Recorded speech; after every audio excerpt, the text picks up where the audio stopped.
안녕하십니까, 장감독입니다. 오늘 한번 해볼 얘기는 왜 요즘 들어서 극장에서 영화가 개봉이 되면 왜 대사가 안 들리는가, 이런 얘기 많죠. 사람들이 아우성입니다. 특히 이제 좋은 극장일수록 더 그게 심한데요. 심지어는 이런 말도 있죠. 한국 영화라도 자막을 좀 밑에 넣어달라, 차라리 보기 편하게. 예, 그런 그 아주 아우성들이 있습니다. 보통 이제 극장에서 요즘 한 12,000원, 심지어는 뭐 4D까지 가면은 거의 2만 원대까지 가는 이런 지금 현재 이 가격대에서 이런 원성이 나올만 하죠. 좋은 화면, 아주 큰 화면, 고퀄리티 4K 화면에 돌비 애트모스, 엄청난 음향 시설이 들어가 있는데 중요한 건 대사가 안 들린다. 요거에 대해서 저는 사실은 이유를 개인적으로 알고 있습니다. 심지어 최근에 헐리우드 영화들도 그래요. 한 4년 전부터 헐리우드 영화마저도 한참 그 마블 영화들 막 인기 있었을 때 있잖아요. 그때도 그 대사가 안 들린다. 도대체 미국 사람이 영어로 들을 때 대사가 안 들린다. 그래서 음향 작업을 다시 하고 뭐 내놨다라는 그런 외신들, 그런 연예계 뉴스도 저는 실제로 봤습니다. 제가 이거에 관심을 갖는 이유는 뭐냐면 제가 바로 돈 없는 영화 제작자라서 그래요. 돈이 있는 영화 제작자라면 그 문제는 사운드 엔지니어들의 문제잖아요. 음향을 담당하는, 그리고 굉장히 많은 돈을 제가 지불했다면 컴플레인을 걸고, 그리고 지금 현재 그 트리플 A급으로 나오는 그런 아주 좋은 영화들 있잖아요. 요즘 최근에 외계 플러스 인, 이런 영화들은 어마어마한 작업 양을 오다를 주고, 또 그리고 수준을 거의 하이엔드 세계적인 글로벌 마케팅에 준하는 그 기준으로 작업을 맡기기 때문에 그만큼 가격도 주지만 그만큼 아웃풋도 요구를 합니다. 근데 거기에 나오는 그 사운드들 다 그렇게 만든 거란 말이에요. 제일 좋은 장비로, 제일 좋은 엔지니어가, 한국의 그 넘버 5 안에 들어가는 사람들이, 늘 그 작업만 하는 사람들이, 그것도 그리고 단가가 아주 높은 그 사람들이 작업을 하는데 왜 목소리가 대사가 잘 전달이 안 되느냐, 그 내용에 대해서 오늘 제가 저의 썰을 한번 풀어보려고 그래요. 제가 가난한 영화 제작자고 제가 직접 엔지니어링을 해야 되는, 이게 바로 전제가 붙습니다. 그렇기 때문에 제가 관심을 가지게 됐고, 그리고 저는 이것을 증명하기 위해서 저는 한국에서 영화를 개봉한 적이 없어요. 저는 싸구려 영화 제작자이기 때문에 흔히 말하는 B급.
B급 영화 제작자들도 나름대로 레벨이 있습니다. 가장 이제 우리가 하찮게 보는 쪽이 바로 에로 영화 쪽이죠. 사실 저는 에로 영화 회사도 옛날에 갖고 있었어요. 제가 20대 중반부터 웨딩 사업도 청담동에서 크게 했지만 사실은 돈을 벌기 위해서, 또는 우리 그 수많은 조감독들을 먹여 살리기 위해서 에로 영화 회사도 IMF 때 1997년도 정도, 97년, 98년에 너무 힘들었기 때문에 그때 당시에 제가 이미 에로 영화 제작사를 갖고 있었습니다. 당시에 제 이름은 장민기라는 이름으로서 했었고요. 그 빨간 고추 홈비디오라고, 그때는 저도 그 흔히 말하는 레벨이 가장 낮은 그런 영화 제작사였습니다. 나름 4년제 대학에 미대까지 나오고 그런 사람이 왜 에로 영화 감독이 되려고 했었느냐, 이제 그거에 대한 썰도 제가 나중에 풀어드릴게요. 제가 존경하는 감독이 수호 마사유키 감독인데, 그 일본의 그 어떻게 보면 핑크 무비의 대가였던 사람이 지금은 일본을 대표하는 큰 감독이 돼 있어요. 뭐 이미 그 전성기는 지났다고 하더라도 우리가 이제 흔히 생각할 수 있는 게 으라차차 스모브, 쉐리 댄스, 최근에 한 10년 전 안쪽으로 나왔던 영화 중에서 제가 되게 인상 깊게 봤던 영화는 그래도 난 하지 않았어. 최근에는 또 다른 또 아주 그 큰 감독들이 나오고 있죠. 어떻게 보면 우리 삶에 깊숙한 어떤 그 진짜 서정적인 이야기로 일본의 어떤 대가들이 나오고 있습니다.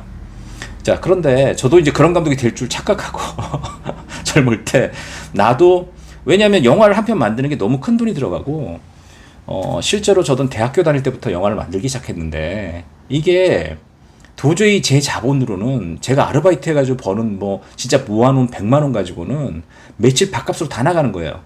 전 그때부터 알고 있었습니다. 대학교 4학년 때부터 영화 감독은 돈이 있어야 영화 감독이다. 그걸 그때부터 저는 알게 돼요. 그래서 함부로 영화를 만들 수가 없구나를 이미 진작하게 됐고, 또 CF 감독이 되면서 나중에 이제 CF 감독인 그 저의 그 인생의 또 시대가 있는데, 그거 한 3년 하면서도 야, 감독이 이거 30초짜리 하나 만드는데도 그때 당시 돈으로 4천만 원, 막 5천만 원, 심지어는 자동차 공과 같은 거 하려고 그러면 한 2억, 3억씩 들어갔단 말이죠. 그때 당시 돈으로도. 자, 그런데 이 영화 하나를 만든다는 게 이게 보통 일이 아니구나를 이미 짐작을 했기 때문에 영화광이었고, 영화를 정말 만들고 싶었던 제가 선택할 수 있었던 나름의 그 당시에 제 최고의 방법은 에로 영화를 만들 때 대신에 배드씨는 그 규칙대로 넣어주고, 제가 하고 싶었던 얘기를 만드는 게 그 당시에 어떤 제가 갈 수 있던 길이었어요. 그래서 그 당시에 그 빨간 고추 홈비디오라는 아주 원색적인 이름을 내고 영화를 만들었지만, 나름 저의 그 영화에는 그 뭐 가정교사 시리즈, 뭐 그다음에 뭐 여자 기숙사 시리즈 뭐 이런 게 있어요. 제가 했던 것 중에 그 안에는 그래도 당시에 사회 비판도 했고요. 그 에로 감독이 그 할 짓이 아닌 거죠. 에로 감독이 감히 할 수 없는 그런 사회에 대한 반항, 그리고 어떻게 보면 가지지 못한 자들의 어떤 그 약간 공격적인 부분도 있었고, 그리고 그런 사람들이 또 철퇴를 맞으면서 또 어떤 뭐 그런 스토리를 만들면서 싸구려 작가지만 제 스스로 뭔가를 해내는 능력을 당시에 몇 년간 합니다. 한 달에 한 편씩 만들었고요. 제가 최종적으로 한 40편 정도를 만들었던 것 같아요. 제 이름으로, 당시에 제 가명으로. 그러면서 영화에 대한 욕구는 더 커지죠. 왜냐하면 스토리를 내가 직접 쓰고 직접 만들고 제 스텝들을 이용하고, 그래도 싸구려 에로 영화라고 하지만 배우 수보다는 스텝 수를 훨씬 많게 작업을 했었고, 왜냐하면 전 진지했기 때문에, 비록 에로 영화라는 탈을 썼지만 굉장히 진지했습니다. 그래서 수많은 그 스텝들을 동원을 했고, 항상 제 그 영화에는 에로 영화지만 지미집도 동원이 됐고, 스터디캠도 동원이 되고, 그리고 조명도 제가 광고에서 배웠던 그 조명 기술들도 많이 집어넣고, 그리고 제가 웨딩 회사도 갖고 있었다 그랬잖아요. 그 웨딩 회사의 그 아름다운, 어떻게 보면 신부를 굉장히 빛나게 하는 그런 조명 기술도 많이 투입을 했고, 그러니까 지금 저는 사실은 제가 에로 영화 감독이었다는 게 그렇게 창피하지 않아요. 그렇게 수도 없이 연습을 했기 때문에 나름 제가 제 인생에서 영화라는 걸 진지하게 제가 하고 싶은 무엇인가를 영화 문법으로 만들고, 또 하는 기술적으로도 제가 직접 편집을 하고, 음향도 제가 스스로 해결하고, 왜냐면 돈 없는 제작자니까 제가 다 해결하지 않으면 실제로 엄청난 돈이 들어가기 때문에 그 돈을 제가 감당할 수 없다는 걸 제가 스스로 알기 때문에 스스로 계속 많은 공부를 해왔습니다. 물론 그전에 제 엔지니어링 시절이 있었고요. 영화 편집, 영화 음향, 이런 엔지니어링 그 기술로 먹고 살던 또 시대가 있었고요. 다시 그 후로 넘어와서 제가 그 몽골에 죽으려고 몽골에 갔어요. 한 10년 전? 그때쯤에 모든 것을 다 잃고 이혼도 하고, 그리고 가진 재산 다 날리고, 제가 그때 좀 뭐랄까 사기를 좀 크게 당했습니다. 그것 또한 저의 그 욕심이죠.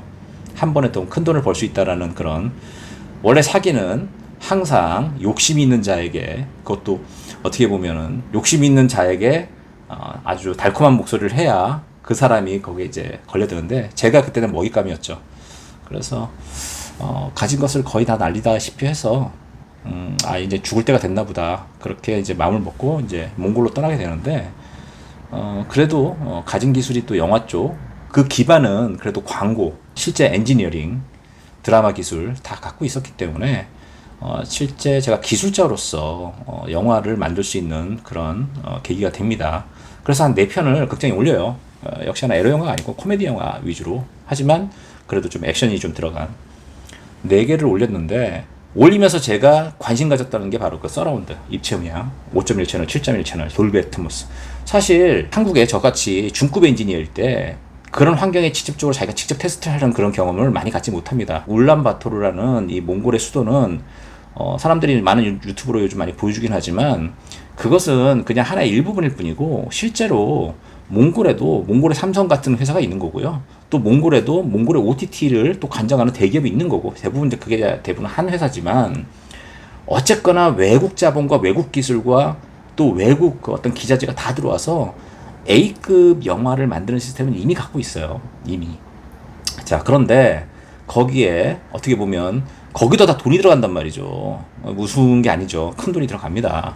자, 근데 그 돈마저도 아끼려고 제가 직접 다 모든 것을 해야 되는 그런 척박한 환경인데, 자, 그러다 보니 카메라도 웬만하면 제가 잡아야 됐었고, 물론 요즘은 안 해요. 요즘은 제가 다 맡기는데, 특히 음향만큼은 제가 안 맡깁니다. 왜냐하면 실제로 나만큼 공부하고 나만큼 직접적으로 다 테스트를 해보고 하는 사람이 진짜 A급 말고는 없다는 걸 제가 아니까. 저는 A급한테 이 얘기를 하는 게 아니에요. A급 엔지니어들을 제가 문제 삼을 이유도 없고, 또 하나 A급 엔지니어들의 그 기술에 대해서 지금 저는 의문을 갖지도 않습니다. 제가 단지 그 A급 엔지니어들의 그 인건비를 감당하지 못하는 사람으로서 B급 기술이지만 제가 직접 뭔가 기술적으로 다 해결해야 됐기 때문에 저는 이거에 대한 궁금증을 스스로 해결해야만 했기 때문에 이거에 대해서 제가 관심이 있었기 때문에 그래서 알 수 있었다는 그 전제를 좀 깔고 있는 거예요.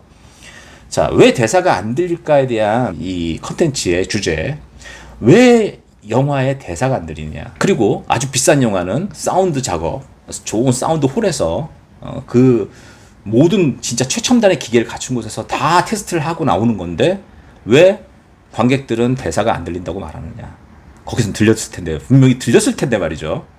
작업한 곳에서는 소리가 들렸을 거예요. 그것도 아주 훌륭하게.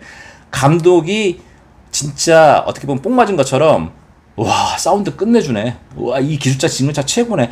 야, 나를 압도하네. 이 기술자의 어떤 그런 사운드 기술이 분명히 다 느꼈을 겁니다. 그리고 대사가 안 들린다는 소리 아무도 안 했을 거예요. 그 안에서는, 작업실에서는. 그런데 그것이 유독 극장에 오면 왜 대사가 안 들린다는 그런 일들이 벌어지느냐. 아주 간단한 이유죠. 자, 최근에 그 탑건 같은 영화 같은 거 극장 가서 보잖아요. 실제와 같은 폭발음, 실제와 같은 총격음, 그리고 실제와 같은 진동 같은 그런 느낌 다 들립니다. 뭐 자동차가 달리는 장면도 실제 자동차 소리보다 더 우렁차고 더 진짜 같죠. 그리고 진짜 폭발을 하면 요즘은 슈리탄 같은 거 던지잖아요. 영화 내에서. 그럼 진짜 폭탄이 터지는 것 같은 그런 아주 날카로운 그 어떤 파편들이 터지는 소리와 함께 그 진짜 지축을 울리는, 땅이 울리는 그런 엄청난 극조음서부터 모든 것들이 진짜 현실보다 더 엄청나게 크게, 그리고 아주 디테일하게, 아주 선명하게 들립니다. 그걸 느껴보셨을 거예요. 극장 그 제대로 된 사운드 있는데, 뭐 우리나라 그런 데가 대표적인 극장들이 있지만 요즘은 웬만하면 다 서라운드 기술은 다 갖고 있으니까, 특히 한국 극장 좋잖아요. 저는 이것을 제가 직접 사운드 믹싱한 걸 가지고 몽골의 A급 극장들, 그 중에서도 큰 아주 그 각 룸마다, 어떻게 보면 그 각 관마다 작고 큰 것이 다 있을 거 아닙니까? 그 중에 제일 큰 것도 있을 거고, 한국 못지않은 극장들도 제법 있습니다. 몽골에. 이제 이게 전제예요. 뭐 몽골에서 무슨 제가 천막 깔고 영화한 게 아니에요. 그냥 우리나라랑 똑같은 시스템이 있어요. 몽골에도. 그냥 그 우리가 흔히 가면 극장에 가면 좋네. 여기 시설 좋네. 똑같이 있습니다. 그 극장 수가 분명히 한국보다 적어요. 그 전체적인 극장 수가. 하지만 그런 아주 정말 기술적으로 전 세계적으로 어떤 세계적인 레벨에 맞는 극장들은 몽골에도 충분히 존재합니다. 그 관이 여러 개의 극장에서 여러 개의 관들이 다 존재를 해요. 저는 거기서 제가 지금 만든 직접적인 영화, 특히 제가 사운드 작업한 것을 제가 직접 다 테스트를 해야 되기 때문에 각 극장마다 다 비교를 했다라는 거죠. 보통은 그렇게 하기가 쉽지가 않다는 거예요. 보통 일반적인 기술자들은 거의 극장에 가가지고 내가 한 걸 미리 딱 틀어놓고, 일반적인 상영 시간이 아니겠지만 틀어주세요 하고 직접적인 다 테스트를 할 수 없다. 그게 그때 당시 저의 특권이었다. 그래서 제가 이런 거에 대해서 디테일하게 나름 연구하고 공부할 수 있는 기회가 있었다라는 거예요. 누가 가르쳐 주지 않아요. 보통 한 기술을요, 어느 정도 이상 레벨에 가게 되면 학원에서 배우는 것도 아니고요, 기술을 자기가 꾸준히 공부를 해야 됩니다. 전 세계적으로 새로 나온 기술들, 뭐 카메라맨도 마찬가지예요. 전 세계에서 뭐 콘소시엄 같은 거 그런 거 할 때마다 다 해외 나가서 새로운 장비들을 다 자기가 공부하고요. 그것을 또 가져와서 테스트를 다 하고요. 그리고 또 그러려면 또 자본들이 또 붙어야 되는 거고, 그러면 더 훌륭하게 되는 거고, 또 자기가 쌓인 경험들이 다 몸에 녹아났기 때문에, 그리고 밑에서 엔지니어 보조들이 또 그것을 또 배우고, 어떻게 보면 자기의 그 스승이죠. 또 거기서 또 배운 걸 바탕으로 해서 또 자기가 또 현장에서 또 경험을 이런 것들이 계속 가는 거지. 이게 무슨 학원에서 가르쳐 주는 게 아니에요. 학원에서 가르쳐 주는 수준은 정말로 말도 안 되는 수준의 밑바닥 수준입니다. 기술자끼리 유튜브에서 배울 수는 없는 거다. 이게 이제 제가 주장하는 바고, 어느 정도 기술 레벨에 오른 사람들은 다 자기가 공부해야 된다. 그것도 끊임없이. 왜냐하면 기술은 새롭게 계속 진화하기 때문에. 그런 의미에서 지금 제가 이 화두로 던지는 왜 지금 대사가 안 들릴까에 대한 공부를 안 하는 사람과 하는 사람의 어떤 나중에 결과물들이 달라질 수 있을 것이다. 저는 그거에 대해서 지금 말씀드리는 거예요. 자, 다 테스트를 해봤어요. 근데 역시나 대사가 잘 안 들리죠. 분명히 내가 작업할 때는 그 소리가 아주 잘 들렸는데, 저도 좋은 스피커 당시에 다 놓고 했는데 왜 안 들릴까 고민을 많이 했습니다. 여러분의 가정에 있는 스피커를 예를 들게요. 가정에 있는 스피커가 보통 뭐 큰 걸 아무리 갖고 계신다고 해도 보통 그 상영관에서 갖추는 정도의 스피커의 크기는 아니죠. 거기에 보면 우리가 트위터는 요만하죠. 커봤자 요만합니다. 이만한 트위터 있어요. 그건 대형 우리 큰 스피커 작업을 할 때 트위터가 한 이만하죠. 그죠? 그리고 미드레인지가 한 요만합니다. 원으로 따지면 이만해요. 우리 가정 얘기하는 거예요, 지금. 가정에서 봤을 때. 우퍼 얼마나 합니까, 우퍼? 이만하죠. 가정에서 봤을 때 이만합니다. 저희 얼굴보다 약간 크죠. 이게 커지면 커질수록, 인치수가 높으면 높아질수록 더 큰 파워, 더 좋은 앰프, 그리고 말 그대로 엄청난 출력을 요구하죠. 그리고 그 출력을 받쳐줬을 때 정말로 아파트 또는 가정주택이 전체가 그냥 땅이 울리는 그런 우퍼를 선사합니다. 그 진동을. 자, 그렇게 집에서 제대로 이게 느낄 때는요, 대사가 안 들린다는 그 생각을 해보신 적 별로 없을 거예요. 그렇게 제대로 된 홈시어터를 갖추거나 어떤 뭐 시네마급으로 아주 큰 장비들을 제대로 갖춰주신 분들도 대사가 안 들리진 않았을 겁니다. 자, 그런데 극장이라는 환경은 어떤 관이라는 그 크기가요, 일반적인 가정에서의 룸이라는 그 사이즈보다 면적 대비 최소 10배 이상이죠. 심지어는 몇십 배 이상이죠. 그럼 어떻게 되겠습니까? 집에서 쓰는 트위터를 요만한 거를 극장관에다 박아놓을 수는 없는 거잖아요. 관이 크면 클수록 시스템이 원래 또 이제 또 전격적인 시스템들이 다 있는 거고, 거기에 다 어떻게 보면 전 세계 프랜차이즈들이 그 기계를 다 공급하기 때문에 기본적으로 들어가는 그 관마다의 어떻게 보면 상용관의 그 크기에 따라서 스피커의 직경들이 기본적으로 트위터마저도 이만할 겁니다. 저희 얼굴보다 클 거예요.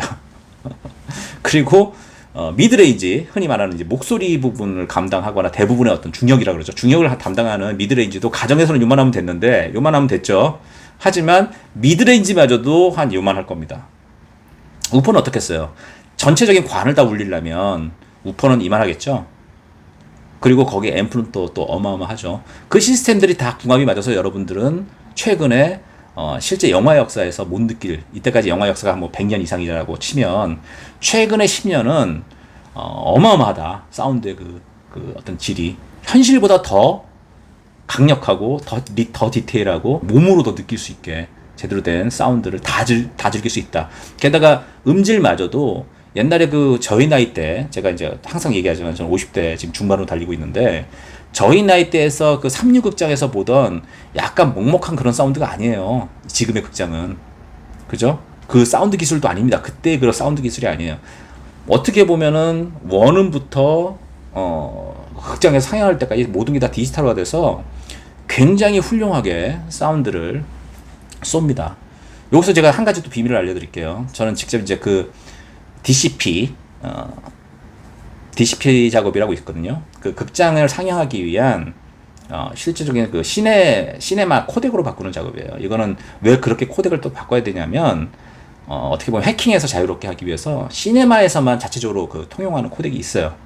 그래서 그 코덱을 바꾸는 것마저도 이제 외부에다가 맡겨야 되거나 아니면 라이센스비를 물론 당연히 내야 되고 그 하나를 코딩할 때마다 한 관에 들어가는 그런 저희 오리지널 영화를 할 때마다 다 가격이 다 책정되어 있습니다. 그래서 그 DCP 가격이라는 게 따로 있는데 그 DCP 코덱으로 바꿀 때 그때마저도 그게 몇 메가짜리라는 거가 또 통일되어 있습니다. 여러분이 지금 갖고 계신 그런 홈시네마에 그 생각하는 그 정도의 어떤 4K 화질 그거와 크게 다르지 않아요. 단지 코덱만 바뀌어서 그 코덱이 어떻게 보면 이제 암호화돼서 그것을 우리가 실제로 그냥 바로 집에서 플레이할 수 없다라는 얘기지. 실제적으로 사실은 집에서 듣는 것보다 약간 좀 큰 정도? 그러니까 그 되게 환상을 가질 만한 그런 정도의 그 용량은 아니다. 당시에 2K 기준으로 한 100기가에서 130기가 정도 됐습니다. 2K 기준으로. 그러니까 4K면 한 4배니까 그렇다고 해도 이제 코덱이 또 압축률이 또 있으니까 뭐 한 300기가 정도 선이 되지 않을까. 4K 기준으로. 자, 그럼 그게 어마어마한 용량이 큰 건 아니거든요. 사실은 우리가 이제 원래 작업을 할 때 이 작업으로 따지면. 하지만 압축 코덱이라는 게 중요하죠. 경험상 말씀드릴 수 있는 건데. 자, 그래서 제가 지금 말하는 바로 그 사이즈의 문제.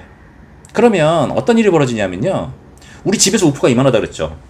이만한 사이에서 우퍼가 엄청나게 때려댈 수 있는 거예요. 진짜 집을 울릴 정도의. 그래서 이 콘이 기본적으로 커지게 되기 때문에 이 영역이라는 게 이 미드레인지, 특히 미드레인지가 거의 우퍼 사이즈가 된단 말이죠. 가정의 우퍼 사이즈를 넘어섭니다. 그러면 사람 목소리마다 어떤 사람은 목소리가 굉장히 가벼워서 그 하이톤인 사람이 있을 거고 어떤 배우는 중저역이 짝 깔리는 그런 어떤 주파수대를 갖고 있는 목소리가 있을 거 아니에요. 특히 남자 목소리에서 이병헌 씨 같은 목소리가 이제 중저역에서 약간 밑으로 깔리죠. 그런 목소리 같은 경우에 이게 미드레인지에서 울려야 되는 주파수대인데도 불구하고 워낙에 콘이 크니까 이 사이즈가 크니까 우퍼 영역까지도 들리게 해주는 거죠. 원래 근데 그게 정확하게 맞는 거죠. 원래 그 사이즈에 뭐 대사만 들리는 게 아니라 그 미드레인지 전제가 전체적으로 그 주파수 그대로 나와야 되는 게 맞으니까 목소리가 들린다는 데가 중요한 게 아니라 원음 자체의 사운드는 제대로 표현해 주는 건데 문제는 거기에 우퍼 사이즈의 미드레인지에서 내는 중저역의 목소리, 톤을 갖고 있는 사람이 목소리를 갖게 경우에 바로 관에서 울리는 소리와 같이 이게 같이 어떻게 보면 충돌을 하면서 목소리가 굉장히 울려버리는 그리고 더 이렇게 듣기가 어떻게 보면 선명하고 날카로운 소리 위주로 돼 있다면 더 소리가 식별이 가능한데 중저음이 같이 믹스돼서 같이 들려버리면 식별이 좀 힘들어질 수가 있는 문제들이지 않나. 왜냐면 제가 그걸 직접 경험을 했기 때문에. 그래서 제 영화는 제가 직접 그 개봉을 했던 영화들은 다 테스트를 하고 저도 저 역시나 그런 문제를 겪었기 때문에 그때 당시에는 그 이유도 몰랐는데 스피커의 크기 문제다라고 저는 이제 판단을 한 거죠. 그래서 저는 그 목소리의 그 중저역 주파수대를 많이 낮췄어요. 어쩔 수 없이. 그러면 실제적으로 사운드에서 내가 작업할 때 툴을 들으면 실제 목소리보다 많이 좀 가벼워질 수 있는 요소가 있다. 그게 참 안타깝지만 그것을 그대로 원음 그대로 역시 녹음 잘했어 하고 좋은 녹음 장비와 원음 그대로 편집을 할 수 있는 지금 최첨단의 그런 장비들로 제대로 그 원음 그대로 극장에 내보내게 되면 원음 그대로 제대로 느껴줄 수 있는 그 스피커가 그걸 더 박력 있게 표현하다 보니 목소리가 안 들릴 수가 있다. 그걸 제가 직접 겪었기 때문에 이런 얘기를 저는 할 수 있지 않나. 작업을 직접 해본 사람으로서 그래도 내 편을 직접 이런 테스트를 일일이 극장마다 제가 다 거치면서 대사가 안 들리는 부분들을 어떻게든 대사 들리게 하려고 노력을 했던 부분이 있기 때문에 그리고 이것은 작업 시에는 몰라요. 왜냐하면 작업 환경의 룸이 극장 사이즈가 아니기 때문에 극장에 있는 장비 그대로가 아니기 때문에 작업할 때 훌륭하다니까요. 그냥 귀를 넘어서서 정신이 혼미해질 정도로 작업할 때는 그냥 따봉 그랬을 거예요. 원더풀. 요즘 또 우리는 사운드 기술 어마어마하니까.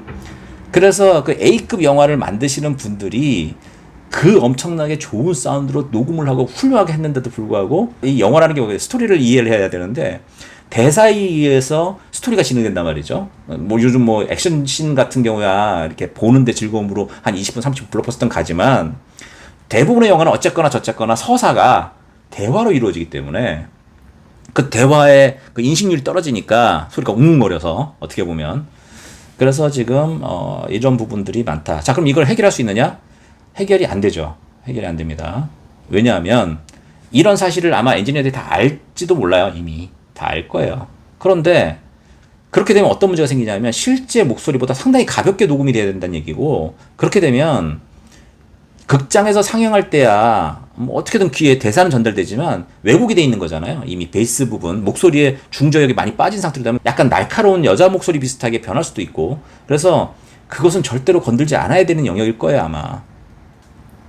그러니까 이거는 끊임없이 회자되고 사람들이 대사가 안 들린다, 대사가 안 들린다라는 얘기가 앞으로 더 심해질 것이다. 왜? 극장이 더 큰 사운드, 더 어떻게 보면 박력 있는 사운드를 더 지향하기 때문에 그건 안 될 것이다. 자, 그러면 제가 생각하는 미래에 이 문제를 해결할 수 있는 단 한 가지 방법은 뭐냐면 개인화예요, 개인화. 사실은 그런 시도가 이미 전 되는 걸로 저는 기술 측에서 보고 있는데, 지금 아무리 돌비 애트모스 뭐 어쩌고저쩌고 해도요, 결과적으로는 그것은 극장의 가장 좋은 위치에 센터에서 있는 사람이 딱 청취할 수 있는, 어떻게 보면 제대로 된, 그래서 가운데에서 보면 그 본조 뽑는 거죠. 제대로 된 사운드를 리어에서부터 막 폭격기가 막 흉하고 날라가고 앞에서 몰아치고 이쪽 다다다다다다다 하면서 뭐 폭탄이 이쪽에 터지면서 이쪽에서 뭐 어마어마한 비행기가 날아가고, 이게 가운데 딱 영화 극장의 가운데 위치한 사람들 기준으로 할 수밖에 없는 기술이고, 이게 아무리 뭐 객체 무슨 뭐 이렇게 렌더링을 건다 어쩐다 해서 뭐 돌비 애트모스가 그런 기술로 간다고 해도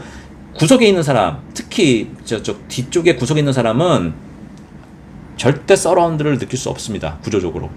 그냥 가운데 딱 한 영역만 그 서라운드를 느낄 수 있는 영역이란 말이죠. 자, 이것을 아마 극장도 지금 그 미래의 극장도 이 부분에 대해서 스트레스가 있을 것이다. 미국도 이런 문제가 있으니까 지금 대사가 안 들리는 문제가. 대사의 인식률 떨어지는 거예요. 너무 사운드가 좋기 때문에. 자, 그래서 이 부분을 각 시트마다의 개인 헤드폰으로 아마도 이 부분을 해결해야 하지 않을까. 왜냐면 요즘 그 가상 서라운드 기술이 첨단을 가고 있으니까. 게다가 좀 괜찮은 그 헤드폰이면, 제가 지금 헤드폰의 어떤 서라운드에 대해서 인정하고 있는 이 입장이라면, 그것이 각 극장마다 느끼는, 각 시트마다 느끼는 제대로 된 감독이 원하는, 또는 음향 제작자가 원하는 제대로 된 서라운드를 느낄 수 있는 단 하나의 솔루션이기 때문에 실제로 그런 작업을 어떻게 보면 해야 되지 않느냐라는 기술적인 문제에 지금 봉착돼 있지 않을까. 물론 대부분의 사람들은 여기까지 생각 안 하죠. 그냥 대사가 들려 안 들려, 영화 재밌어 재미없어로 끝나지만, 기술적인 부분은 이 문제에 대한 스트레스가 분명히 존재할 거예요. 분명히. 또 대사가 안 들린다 그러면 또 컴플레인 엄청나게 걸 거 아닙니까? 영화 제작자 입장에서는 그 몇십억을 줬는데 말이야 이거밖에 못해라고 컴플레인이 걸려오면요, 이거 저기 사운드 하는 사람들은 이 근본적인 문제를 해결할 수 없기 때문에. 왜냐면 룸이 다르기 때문에, 크기가. 그렇기 때문에 아마 결과적으로는 그런 쪽으로 가지 않을까. 각자의 시트에 있는 헤드폰 서라운드로 가지 않을까. 저는 그렇게 예측을 해봅니다. 미래에는. 그래야 더 근사한 사운드를 제대로 각 시트마다 돈을 제대로 낸 사람들이 느낄 수 있는, 그게 되지 않을까 생각을 합니다. 자, 오늘 막 제가 주저리주저리 제 과거에서부터 현재까지 얘기를 했지만 한번 해보고 싶었던 얘기예요. 왜 대사가 안 들리는지에 대해서 사람들은 그냥 욕만 하는 거지. 한국의 지금 현재 사운드 기술은 제가 그 사람들 감히 못 만날 정도로 이미 월드 클래스 이상이라고 저는 판단하고 있거든요. 이미 대단한 사람들이고, 저는 감히 작업을 맡기지 못합니다. 돈이 없어서. 그래서 저는 제 영화, 앞으로 제가 어떤 영화를 만들지 모르지만, 물론 그것도 역시나 제 돈으로 해야 되는 아주 불쌍한 사람이지만, 그래서 감히 저는 쳐다볼 수 없는 작업이지만, 적어도 감독이 앞으로 되실 분들이 이 영상을 본다면, 기술자 출신이었던 감독이 현재 스스로 또 기술자고, 어쩔 수 없이 돈이 없어서 스스로 기술을 익혀야 되고, 그렇기 때문에 맨날 공부를 해야 되는 저같이 불쌍한 사람들의 어떤 말을 좀 귀담아 들으시고, 이런 부분에 관해서 그 비싼 엔지니어들과 이제 대면하실 때 이런 부분에 대한 지식을 미리, 어떤 경험 지식이죠, 갖고 계시면 더 좋을 것 같아서 제가 오늘 한번 이렇게 영상을 켜봤습니다. 감사합니다. 장 감독입니다. 즐거운 하루 되세요.